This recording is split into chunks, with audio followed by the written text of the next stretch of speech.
Un milliardaire surprend le chauffeur noir en train de danser avec sa fille paralysée. Ce qui s'est passé ensuite a choqué tout le monde. Arrête ça immédiatement. La voix de Richard Blackwood résonnait dans le manoir comme le tonnerre. Il se tenait à l'entrée du salon, les poings serrés, regardant une scène qui lui faisait bouillir le sang instantanément. Sa fille Sophia, en fauteuil roulant, était au centre de la pièce, souriant pour la première fois depuis des mois. À côté d'elle, André Silva, le chauffeur qu'il avait embauché il y a seulement quelques semaines, dansait doucement au son d'une musique brésilienne jouée sur son téléphone. L'homme tenait délicatement la main de la fillette, tournant lentement autour du fauteuil pendant qu'elle applaudissait avec une joie que Richard n'avait pas vue depuis l'accident. « Qu'est-ce que tu crois faire avec ma fille ?» Richard se jeta sur André, qui arrêta immédiatement de danser et lâcha la main de Sophia. Le sourire de la fillette disparut aussitôt, remplacé par une expression de confusion et de peur. André resta calme, les mains levées en signe de paix. « Monsieur Blackwood, je peux expliquer. » « Expliquer ?» interrompit Richard, la voix chargée d'indignation. « Vous avez été engagé pour conduire, pas pour faire ce genre de choses. » Il désigna furieusement le téléphone qui continuait à diffuser de la musique. « Éteins ça maintenant. » Sophia se mit à pleurer silencieusement, et André attrapa rapidement le téléphone pour mettre la musique en pause. Le silence qui suivit était étouffant. Richard regarda sa fille, puis André, et quelque chose dans sa poitrine se serra d'une manière qu'il ne pouvait pas nommer. « Papa, s'il te plaît, » murmura Sophia, la voix faible et brisée. « André m'apprenait juste à danser comme les autres enfants. Toi, tu ne peux pas danser. » Richard explosa, les mots sortant avant qu'il ne puisse les contrôler. « Tu es en fauteuil roulant, Sophia. Plus tu accepteras cela vite, mieux ce sera. » Le visage d'André tressaillit légèrement, mais il resta silencieux. Il y avait quelque chose dans ses yeux, ni colère, ni peur, mais une profonde compréhension que Richard ne parvenait pas à identifier. C'était comme si le chauffeur connaissait exactement la douleur qui le faisait réagir ainsi. « Monsieur Blackwood » dit calmement André, sa voix portant un léger accent que Richard n'avait jamais remarqué auparavant. « Puis-je vous parler en privé ?»« Il n'y a rien à discuter » répondit Richard sèchement. « Rassemblez vos affaires. Vous êtes viré. » André hocha lentement la tête, mais avant de partir, il regarda Sophia une dernière fois. « Souviens-toi de ce dont nous avons parlé à propos des papillons. Petite, certains volent différemment, mais ils volent toujours. » Alors qu'André se dirigeait vers la porte, Richard remarqua quelque chose qui le rendit mal à l'aise. L'homme ne semblait ni surpris ni désespéré, comme il s'y attendait de quelqu'un qui venait de perdre son emploi. Il y avait une sérénité dans ses mouvements, comme s'il savait quelque chose que Richard ignorait. Sophia continuait de pleurer et Richard s'agenouilla à côté de son fauteuil pour la réconforter. Mais ses mots semblaient vides, même à ses propres oreilles. « Pourquoi l'as-tu renvoyé ?» demanda Sophia entre ses sanglots. « Il me faisait sentir normal à nouveau. » Richard ne savait pas comment répondre. Depuis l'accident qui avait laissé Sophia paralysée à partir de la taille, il avait engagé les meilleurs kinésithérapeutes, psychologues et spécialistes que l'argent pouvait acheter. Aucun d'eux n'avait réussi à arracher un sourire sincère à sa fille jusqu'à l'arrivée d'André. En regardant Sophia essuyer ses larmes du revers de la main, Richard se demanda s'il n'avait pas fait une terrible erreur.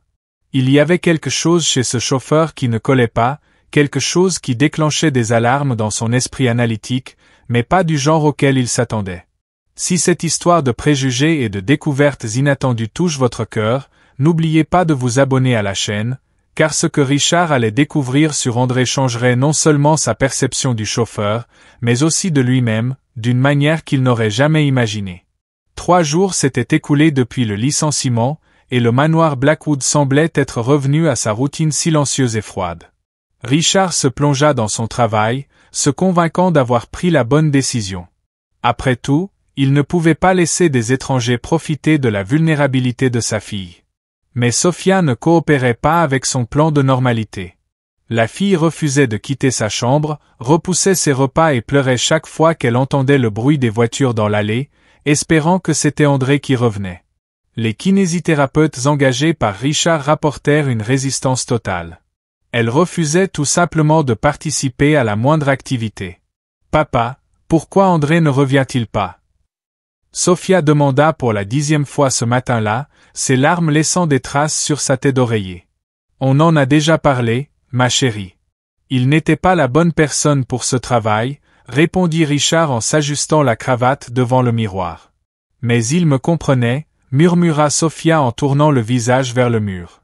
Pendant ce temps, de l'autre côté de la ville, André Silva était assis à sa petite table de cuisine, tapant calmement sur un ordinateur portable qui ne correspondait clairement pas à la modestie de l'appartement où il vivait. L'écran affichait une série d'emails en anglais, français et portugais, une correspondance qu'un simple chauffeur ne devrait jamais être capable de maintenir. Son téléphone sonna. Docteur Silva. La voix à l'autre bout parlait en français. L'université souhaiterait confirmer votre disponibilité pour la conférence sur la neuroplasticité la semaine prochaine. Je dois la reporter de quelques jours, répondit André dans la même langue, ses yeux ne quittant jamais la photo qu'il avait discrètement prise de Sofia lors d'un de ses cours de danse. Richard ne s'était jamais donné la peine d'enquêter correctement sur les antécédents d'André Silva. S'il l'avait fait, il aurait découvert que l'homme qu'il avait engagé comme chauffeur avait un doctorat en neurosciences de la Sorbonne, spécialisé en musicothérapie et thérapie du mouvement pour enfants traumatisés neurologiquement, et qu'il avait abandonné une carrière académique prometteuse à Paris après une tragédie personnelle. Mais il y avait autre chose, quelque chose que même la plus minutieuse des enquêtes ne révélerait pas. André connaissait la famille Blackwood depuis bien plus longtemps que Richard ne l'imaginait.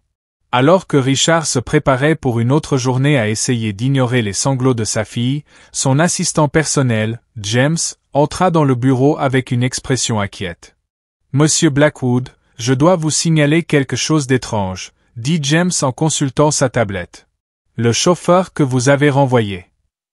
Il n'a pas essayé de contester le renvoi. Il n'a pas demandé de référence. Il ne semblait pas du tout désespéré. » Richard fronça les sourcils. En fait, la réaction calme d'André l'avait dérangé dès le début. Et alors? Peut-être qu'il avait déjà un autre emploi en vue.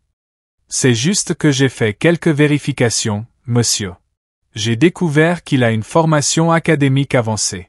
Il parle 4 langues. James hésita. Il y a des traces de son travail avec des enfants à besoins spécifiques dans des hôpitaux européens. L'estomac de Richard se serra légèrement. Pourquoi ne m'as-tu pas dit cela plus tôt? Parce que vous n'aviez pas demandé une vérification complète de ses antécédents. Vous aviez juste besoin de quelqu'un pour conduire. Richard se souvint vaguement de l'entretien d'embauche. André avait été recommandé par l'agence d'emploi comme très qualifié et expérimenté avec les familles. Il avait supposé que cela ne concernait que son expérience de chauffeur.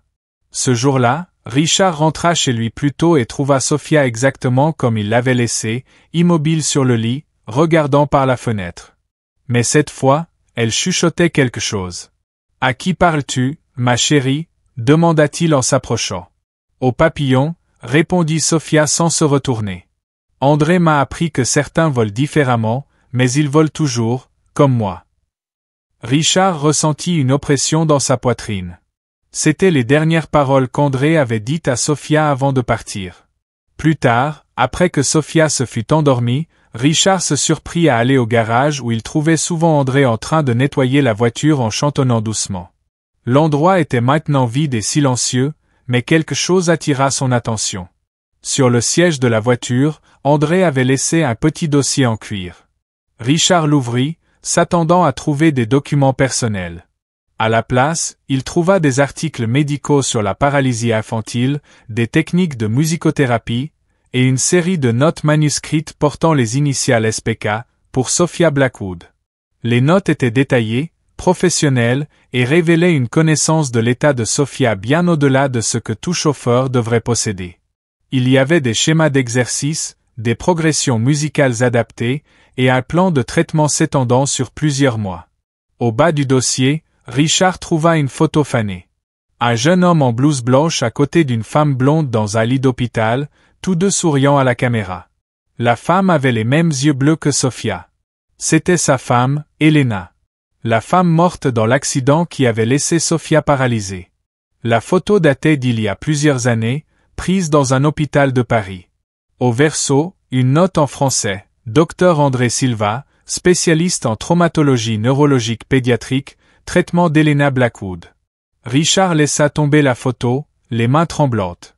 André n'était pas qu'un chauffeur compétent qui était arrivé dans sa vie par hasard. Il connaissait Helena. Il avait traité sa femme. Et maintenant, des années plus tard, il était mystérieusement apparu pour travailler chez lui au moment où Sophia avait le plus besoin d'aide. Chaque nouvelle humiliation que Richard avait infligée à André, chaque mot dur, chaque regard de mépris prenait désormais un tout autre poids. L'homme qui l'avait renvoyé si cruellement n'était pas un opportuniste essayant de profiter d'un enfant vulnérable. C'était peut-être la seule personne au monde qui savait vraiment comment aider Sophia, et Richard venait de le renvoyer. Le lendemain matin, Richard ne pouvait se concentrer sur aucune de ses réunions. La photo d'Helena avec André tournait dans sa tête comme une question sans réponse.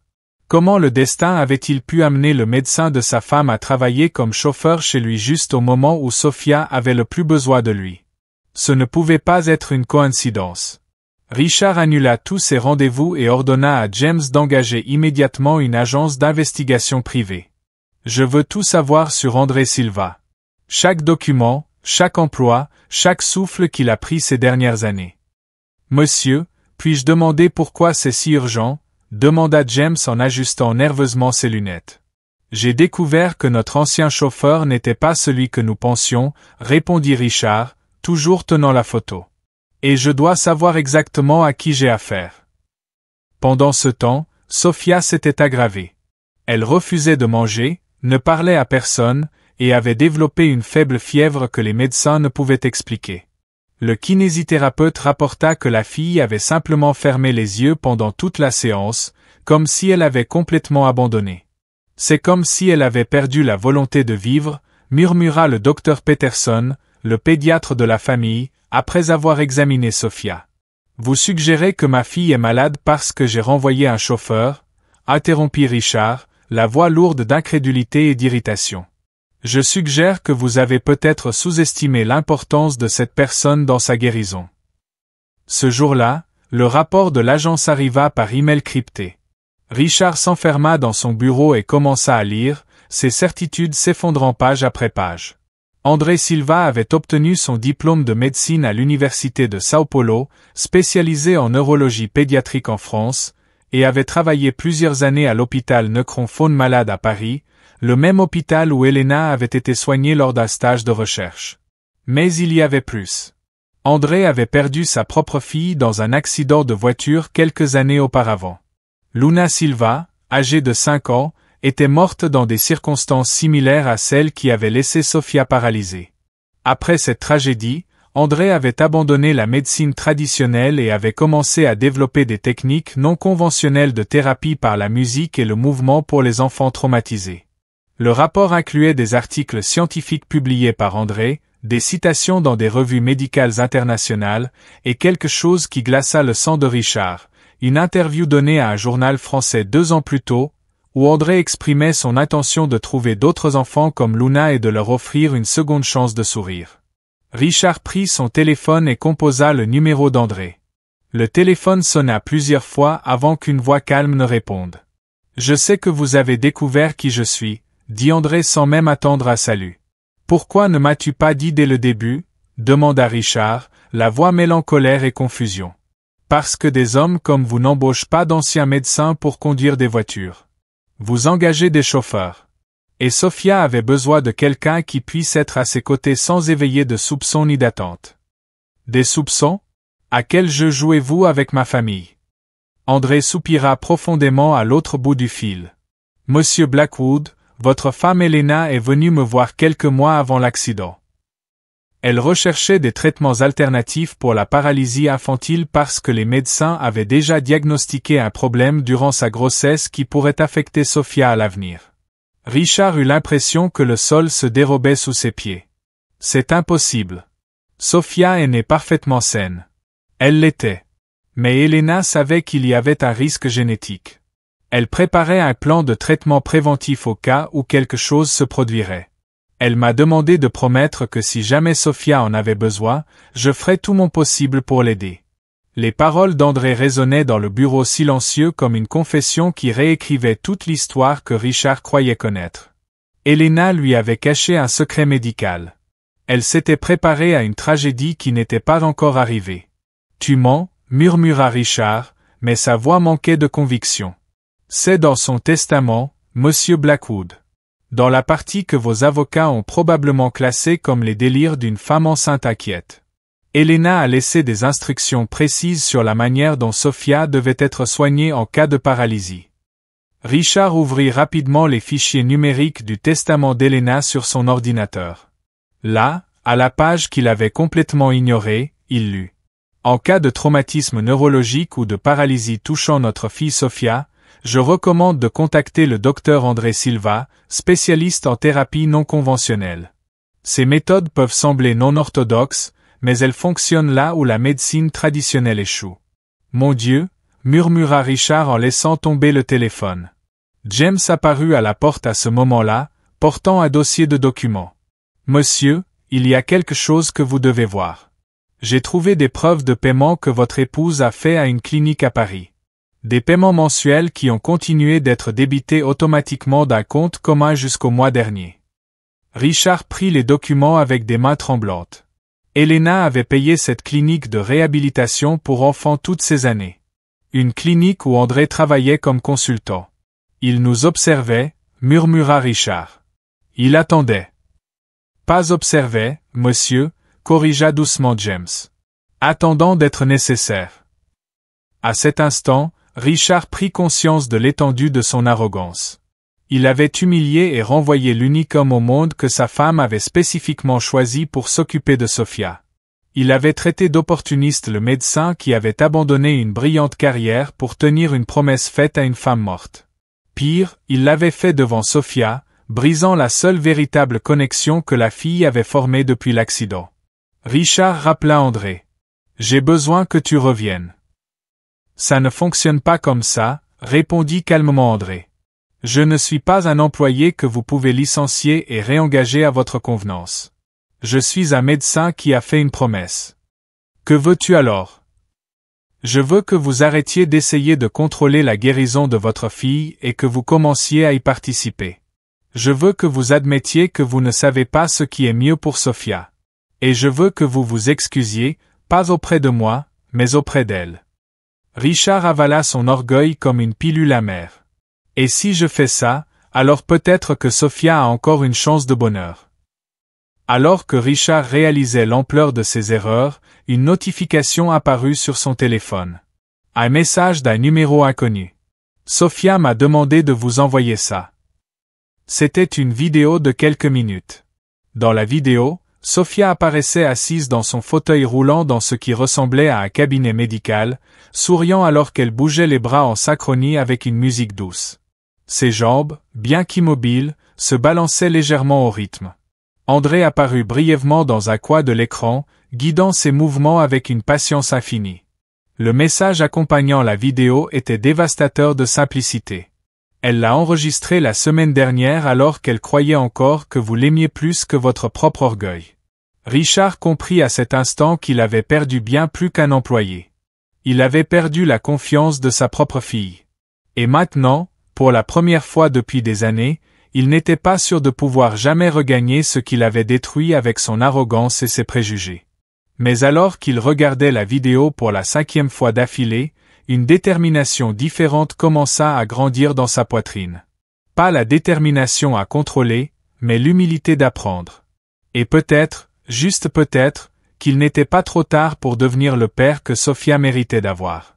De l'autre côté de la ville, André raccrocha le téléphone et regarda la photo encadrée sur son bureau.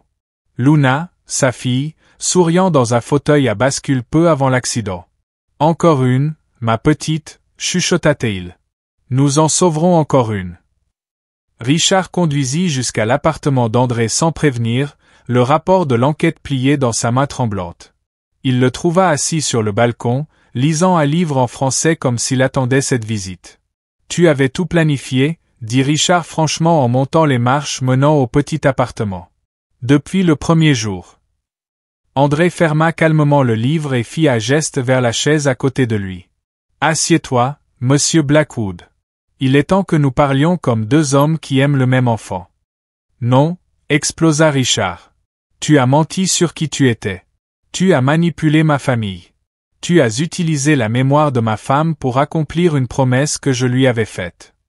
André l'interrompit, la voix ferme. Une promesse que tu ne savais pas qu'elle m'avait demandé de tenir. Richard jeta le rapport sur la table entre eux. Je sais tout de Luna, ta fille. Comment tu as abandonné la médecine après sa mort. Comment tu utilises d'autres enfants pour essayer de compenser ta propre perte. Le visage d'André tressaillit légèrement, mais il ne nia pas. Tu as raison sur une chose. Chaque enfant que j'aide ramène Luna pour quelques instants. Mais si tu penses que cela diminue mon amour pour Sophia, tu te trompes lourdement. Comment oses-tu, commença Richard. Mais André l'interrompit encore. Ta femme est venue me voir parce qu'elle savait que tu n'accepterais jamais les méthodes non conventionnelles. Elena connaissait ton besoin de tout contrôler, d'avoir des réponses scientifiques aux problèmes émotionnels. Elle m'a demandé de promettre que si quelque chose arrivait à Sophia, je trouverais un moyen d'être là, même si cela signifiait mentir sur qui j'étais réellement. André prit une lettre jaunie sur la table. Elena avait écrit cela pour toi, mais elle m'a demandé de te la remettre seulement quand le moment serait venu. Richard reconnut immédiatement l'écriture de sa femme. Avec des mains tremblantes, il ouvrit la lettre et lut à voix haute. Richard, si André te donne cette lettre, cela signifie que notre fille a besoin de lui et que tu refuses de l'accepter. Arrête d'essayer de réparer Sophia et commence à l'aimer pour ce qu'elle est. Laisse André l'aider. Il a perdu sa propre fille, mais il peut sauver la nôtre. Des larmes commencèrent à couler sur les joues de Richard. Pourquoi ne m'as-tu pas dit cela dès le début? Parce que tu n'étais pas prêt à l'entendre. Tu devais d'abord voir Sophia sourire à nouveau pour comprendre que tout ne peut pas être contrôlé ou acheté. À ce moment-là, le téléphone de Richard sonna. C'était Carla, l'infirmière, et sa voix était pleine de panique. Monsieur Blackwood, vous devez rentrer immédiatement. Sophia est sortie de son lit. Elle essaie de marcher seule et refuse de s'arrêter tant qu'André n'est pas revenu. Richard sentit son monde s'effondrer pour la deuxième fois ce mois-ci. Je rentre à la maison, dit-il à André. Tu viens avec moi. Pas comme ton employé, répondit André fermement, mais comme le médecin de ta fille, comme l'homme que ta femme a choisi pour s'occuper d'elle, et comme quelqu'un qui ne tolérera plus d'être traité comme inférieur pour avoir essayé de sauver sa famille. Sur le chemin du retour, Richard posa enfin la question qui lui tournait en tête. Que veux-tu vraiment de moi? Je veux que tu cesses de voir ma couleur avant de voir mes compétences. Je veux que tu arrêtes de penser que parce que je suis brésilien et que je conduisais ta voiture, je ne peux pas être qualifié pour prendre soin de ta fille. Et je veux que tu admettes que tu as passé 6 mois à payer les meilleurs spécialistes du monde, mais que tu as viré le seul qui a vraiment travaillé parce qu'il ne ressemblait pas à ce à quoi tu t'attendais pour un médecin. Les paroles d'André blessèrent plus que n'importe quel rapport d'enquête. Richard comprit qu'il avait jugé André non seulement comme un employé, mais avait porté sur lui tous les préjugés qu'il ne savait même pas avoir. Quand ils arrivèrent au manoir, ils trouvèrent Sophia dans le couloir, appuyée sur son fauteuil roulant, mais les pieds sur le sol, essayant de faire de petits pas. Des larmes coulaient sur son visage, mais elle ne s'arrêta pas. Sophia. Richard courut vers elle, mais elle leva la main. Non, papa. Je dois montrer à André que j'y suis arrivé. Je dois lui montrer que je n'ai pas abandonné. André s'approcha doucement et s'agenouilla à la hauteur de la fille. J'ai toujours su que tu pouvais le faire, petite papillon. Mais tu n'as pas besoin de te faire mal pour me le prouver. Tu reviendras? Demanda Sophia d'une voix petite et pleine d'espoir. André regarda Richard, qui comprit enfin que ce n'était pas une question d'embaucher un employé. Il s'agissait d'accepter de l'aide. Il s'agissait d'avaler sa fierté. Il s'agissait d'admettre qu'il avait jugé un homme extraordinaire sur ses caractéristiques les plus superficielles. André, dit Richard, la voix brisée. Je ne sais pas comment m'excuser pour ce que j'ai fait. Je ne sais pas comment réparer mes préjugés, mon arrogance. Mais s'il y a encore une chance, j'aimerais que tu reviennes. Pas comme chauffeur. Comme le médecin que ma femme a choisi, comme la personne qui a fait sourire ma fille à nouveau. André sourit pour la première fois depuis qu'il avait été viré. Seulement si tu me promets une chose. Tout ce que tu veux. La prochaine fois que j'apprendrai à Sofia à danser, tu danseras avec elle aussi. Parce qu'elle a besoin de son père, pas seulement de son médecin. Et là, dans le couloir de ce manoir qui avait été froid et silencieux si longtemps, la plus belle des créations commença. Une famille apprenant que l'amour ne connaît pas de préjugés, et que parfois, le médicament le plus puissant est simplement d'accepter l'aide de ceux qui sont prêts à l'offrir, peu importe leur apparence ou leur origine. 2 ans plus tard, le manoir Blackwood avait été complètement transformé. Le projet des papillons différents servait des dizaines d'enfants handicapés, créé grâce à un partenariat entre Richard Blackwood et le docteur André Silva. Sofia, maintenant âgée de 10 ans, marchait avec des béquilles et dansait régulièrement.